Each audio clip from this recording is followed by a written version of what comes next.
Hey, I'm Dr. Sarah Mitchell, a sleep consultant from Helping Babies Sleep. Don't forget to hit subscribe to never miss a sleep tip. Today I want to talk to you about how to help your 3-month-old get on a regular schedule. Now, honestly, the title of this might be a little bit misleading because at 3 months, there is no set schedule. I feel like set schedules can set people up to fail because they assume that you can control exactly when your little one wakes up for the day and how long they sleep for. And while you can control it to some extent if you want to wake them up, but if they're short, what do? Not only that, your little one is changing so much at this stage.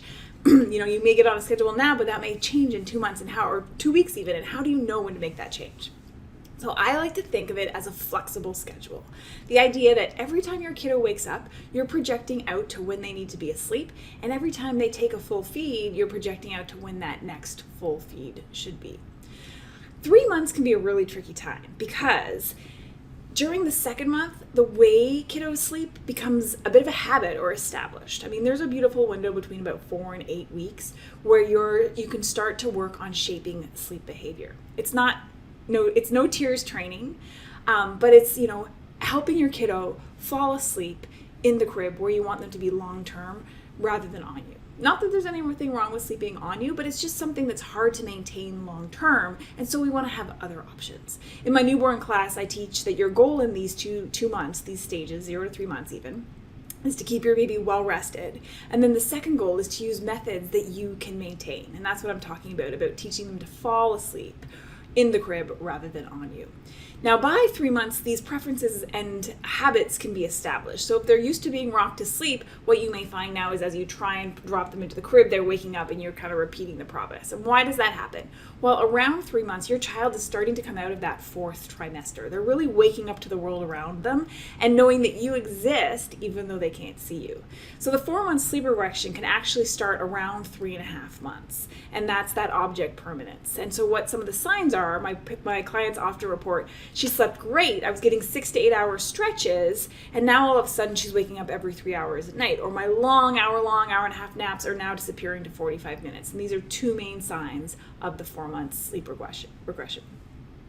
So what can you do at 3 months? Honestly, it's a little bit of a holding period because you can't do sleep training or sleep teaching, as I like to call it, where you're teaching your kiddo to be an independent sleeper, to learn to relax into sleep from completely awake by sucking on their thumb or rubbing their head into the mattress or something soothing that they can do on their own. You can't do that yet because most kids don't really have very good arm control in this 3rd month. They're still too little. So what can you do to help them along? Well, the first thing is start working more on tummy time because kids who can roll can position their bodies into a position that helps them be comfortable so they can relax into sleep. So tummy time is a great thing that you want to be doing on every awake time, starting at 5 minutes and working up to 15 minutes. Ideally, we're getting in roughly an hour and a half to 2 hours of total tummy time per day. And you want to be bringing your little one's arms forward when they're in that position to start getting some coordination and some strength into their arms that can help them. You may also start to get them to use their arms a bit more. So if you're swaddling your kiddo, you want to maybe start taking one arm out and getting them used to have their one arm out. Because if you want to have an independent sleeper, they're going to have both arms available. In addition, as soon as a kiddo is showing signs of rolling in the swaddle, you want them to be getting out of that swaddle, as that is a risk. If they can roll in the swaddle, they can put themselves into a compromising position. So that's the second tip, is getting them used to their arms. The third tip is offering comfort, but in a different way. So let's say you were having a kiddo that slept like 6 to 8 hours. They woke up once or twice. You fed them back to sleep. It was all good.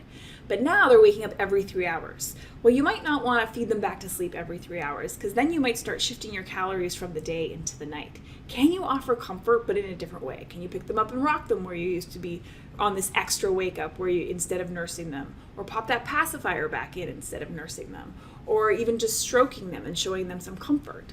Offering comfort, but in a different way. The fourth thing you want to work on is your daytime schedule. So the key to getting long, good, consistent stretches of sleep is being an intentional feeder during the day. So you want to have full feeds every 3 hours.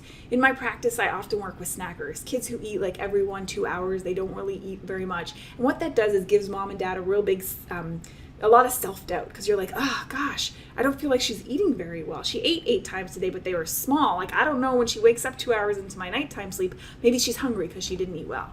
Versus, at the end of my programs, my parents are feeding and as intentional feeders. So for like a 3-month-old, every 3 hours during the day, coming hungry to the breast, draining one side, taking the other one, having a great burp, staying awake, and then going down for a nap. And mom and dad can look back in the day and say, wow, she had like 5-6 really good feeds today. I know you can do a 4 or 5 hour stretch here in the night. So work on your daytime schedule for feeding and also for sleeping. So most 3-month-old can't stay awake more than about an hour and a half. They need to be back asleep. So work on helping your kiddo go back to sleep before that time has elapsed, because the longer they stay awake, the harder it's going to be to get them to fall asleep, but then also stay asleep. So that's the tip number 5, which is use the clock. It's your friend. Sometimes the soft signs, the tired signs can be hard to read, especially if they're waking up a lot in the night.